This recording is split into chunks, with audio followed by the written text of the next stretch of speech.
The Lost Tribes. The story of the tribe of Zebulun. Amid the challenges and victories of life, the tribe of Zebulun experienced a pivotal moment in its history. Zebulun, known for his compassion and maritime skills, generously shared his bountiful catch with strangers and those in need. His influence on the community left a lasting impression. As the sixth son of Jacob, Zebulun brought prosperity to his father while also earning a reputation for his kindness to both people and animals. Leah, his mother, named him Zebulun, a name derived from the Hebrew word zabal, meaning to dwell or to reside. According to the biblical account in Genesis 30:20, Leah hoped this name would signify that her husband would now dwell with her. Zebulun was born to live on the coast, being the only or one of few to be able to go in the ocean without drowning, bringing home fish for his father. On Jacob's deathbed, Zebulun receives a prophecy from his father Jacob about the tribe's future. As Jacob foretells the future, Zebulun learns that his land would be a haven for ships, surpassing even the renowned Sidon. The Most High would give Zebulun the wisdom and understanding to create the first boat. This helped his catch become more numerous and efficient. Zebulun is seen as part of the 5 largest tribes in Israel during Moses' time, working as scribes for the nation. As recounted in 2nd Esdras during the Assyrians' invasion, this led to the scattering of Zebulun and the other northern tribes. Carried away by the Assyrians in 721 BC, Zebulun would leave the Middle East and go on to Asareth, a land where no mankind dwelt as prophesied. Zebulun's influence in Central Latin America is highlighted, debunking myths about war and showcasing their vibrant marketplaces. Zebulun's people thrived in Central Latin America, with similarities between the Maya and Aztec civilizations. The Mayans were descendants of Zebulun, worshipped one god, much like the Israelites, and their customs and laws reflected striking similarities. From the read The Hope of Israel by Manasseh, author Ben Israel, page 112. I shall speak somewhat in this discourse of the divers opinions which have been, and shall declare in what countries it is thought the 10 tribes are: Hispaniola, the island of Cuba, the continent of America, Panama, New Spain, and Peru. The word Panama means abundance of fish. The people in Panama were and still do live off of fishing, as owning a boat in the less developed parts of Panama is as valuable as a car.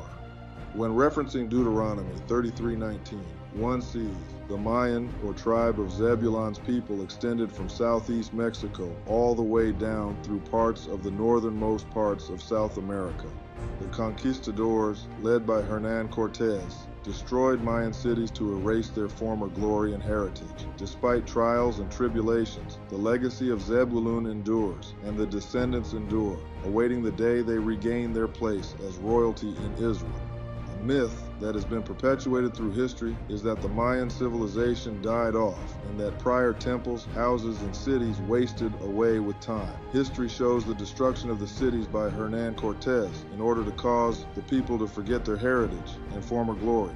Another myth is that when the Europeans found the Mayans, they were warring with each other, practicing cannibalism and human sacrifice. While cannibalism and human sacrifice did exist at some point in Mayan history, not only was it long gone by the time of the arrival of the Europeans, but it was also relatively rare amongst them. In the read, Antiquities of Mexico, it is not in the present aspect of New Spain that we are to look for the remains of Mexican greatness, as every vestige of its former splendor was annihilated by the conquerors. He, Cortés, was compelled to demolish and level with the ground every house as he took it, and 5,000 Indian workmen followed close to his soldiers to complete the work of destruction.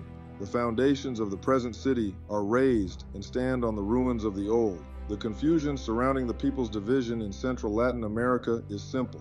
Titles. The Maya did not refer to themselves as Maya during that time, because they had no concept of political unity. So by referring to it as the Mayan Empire, it is possible that due to our uniting them under one name, that we greatly underestimate their numbers. The Mayan civilization and the Aztec civilizations were different ethnically, but were very similar religiously.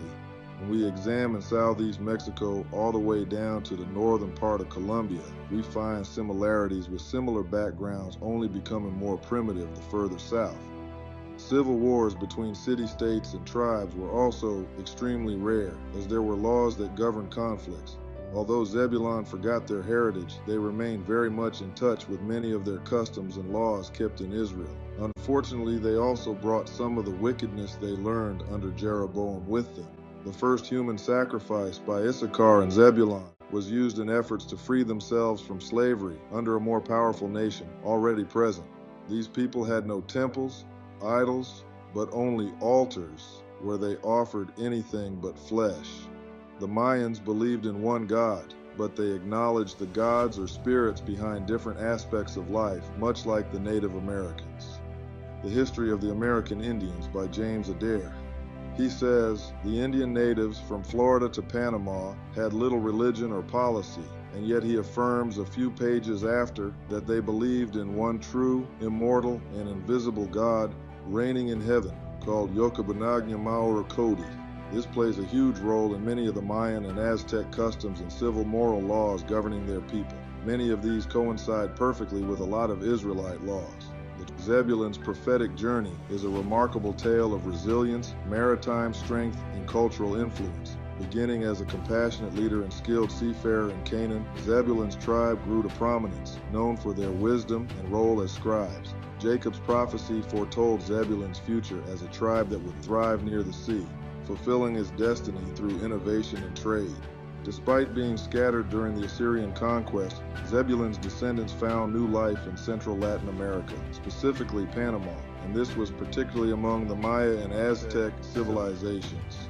There, they preserved key aspects of their heritage, including their monotheistic beliefs, legal customs, and vibrant marketplaces, despite the devastation brought by conquistadors. Through trials, the legacy of Zebulun lived on, with remnants of their tradition still evident in the region. The tribe's journey embodies both survival and adaptation, pointing toward a future where the tribe of Zebulun's place among the people of Israel will once again be recognized. According to Revelations chapter 7 verse 8 and Revelations chapter 14 verse 1, the tribe of Zebulun will have 12,000 men that'll have the one true God's name sealed in their foreheads. Ahayah, Ashar, Ahayah. Exodus 3:14. I am that I am in the Hebrew is Ahayah, Ashar, Ahayah. These men will be instrumental in leading the rest of the tribe of Zebulun back to the lands of Israel to be a part of Yashayah Christ's kingdom.